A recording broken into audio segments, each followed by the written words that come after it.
Shakespeare's masterpiece, Macbeth, which I find to be one of Shakespeare's most compelling, most powerful plays of all time.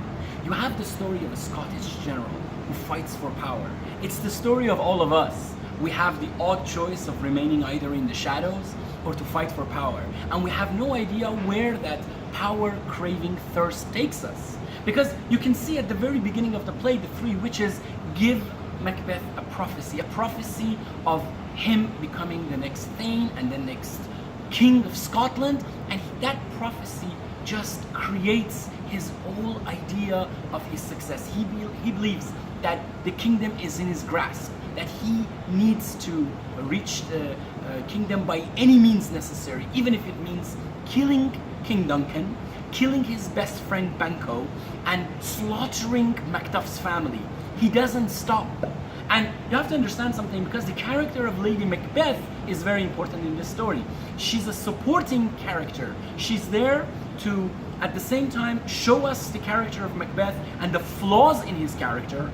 And at the same time, she's there to show us that you have a character of a lady who is very ambitious, who wants the best for her husband. She has good intentions, don't get me wrong. She wants her country, Scotland, to be strong, and she sees King Duncan as a lazy, lousy king. And so at the end of the day, ultimately, she has no choice but to support her husband in this quest for kingdom. But you have to understand something.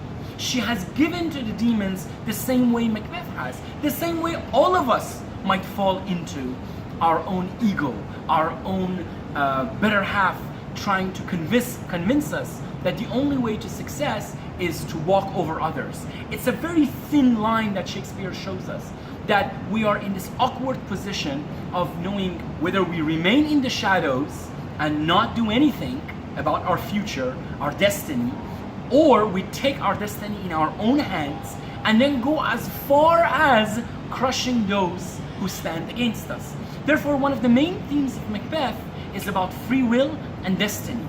The things that happen to Macbeth, it is very difficult to tell whether they are destined, whether it was his destiny to meet those three witches and for them to give him the prophecy, and for him to invite King Duncan, and then for him to murder King Duncan in his own house, or we have to blame him for the actions that he did. I always go for the latter, and it's very simple.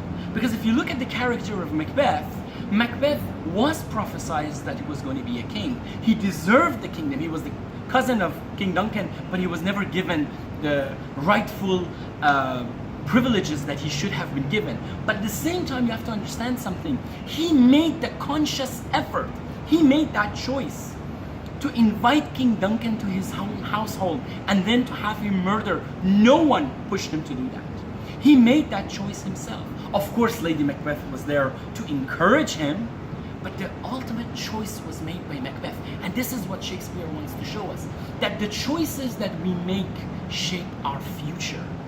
No matter what we do, the choices that we make create the future that we experience. And this is exactly what happened to Macbeth. I know you might argue and say, well, if Macbeth stayed at home and he wouldn't have done anything, then the Vikings would have taken over his country. True. And he did well in taking up arms with Banquo and fighting the Vikings. Yet, there is a thin line between preserving your own security and destroying others for the sake of more security. And that's the third theme of Macbeth. The insecure sense of security. What does that mean? Very simple. Most of us realize that when we are more secure, when we have built these huge castles and buildings and towers, then we feel more safe. We think we are more powerful. We try to consume and we try to accumulate as much wealth as possible because we believe that wealth will preserve us. Shakespeare reminds us this is the ultimate mistake that we make. We do not become more secure by creating these pedestals and palaces of power. We are actually making ourselves more insecure, because as Shakespeare said in the words of Hecate, the witch's master, in I think Act 5, Scene 1, I have to check though, there the head of the witches tell the witches that mortal's greatest enemy is the sense of security. Now that's ironic because here the writer is using oxymoron, because you have mortal on one hand, right? The enemy of mortal is the security, and that's so true. Why are we called mortals? Because we die.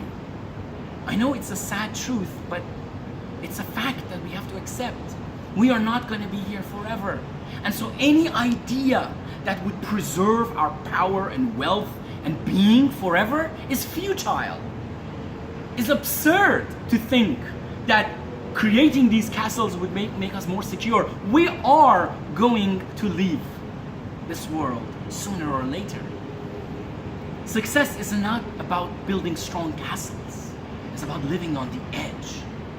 And that's what Shakespeare wants to tell us. The mistake that Macbeth made was that he tried to preserve his power. Power is like energy. You can't keep it in one place. It moves around. And when it does, you'll be there powerless before you know it. All of the money that we accumulate, all of the power that we try to grasp, it's not ours. And it's gonna leave us sooner or later, as it did in the case of Macbeth. In a blink of an eye, he lost his wife, he lost his kingdom, he lost his palace, and ultimately he lost his life. So it would be better, before the tragedy of Macbeth happens to us, we realize that we are mortals. And trying to keep more secure doesn't make us secure. Ironically, it keeps us more unsafe. It's better to live on the edge. It's better to live with the moment and try to understand that power and energy pass through us. To keep them would ultimately destroy us.